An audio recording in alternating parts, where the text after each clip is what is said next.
This is the Lone Crater YouTube. We hope this video helps.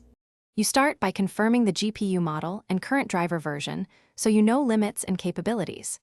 Install the latest vendor drivers and platform libraries. CUDA/cuDNN for NVIDIA or ROCm for AMD, and reboot to apply changes. Once done, set the OS and BIOS power profile to maximum performance and disable automatic sleep or CPU/GPU throttling. This ensures sustained clock rates. Make sure temperatures and power delivery are within safe ranges before moving to workload configuration. You now optimize the software stack to extract throughput. Replace generic routines with vendor-tuned libraries like cuBLAS, TensorRT, or ROCm equivalents so kernels run efficiently.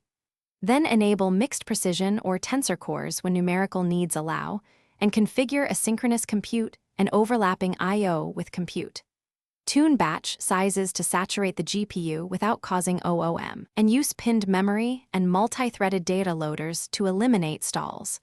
Once tuned, benchmark and iterate to find the sweet spot for your workload. You finish by running sustained benchmarks and monitoring utilization. Clock speeds, temperatures, and power draw to confirm full utilization.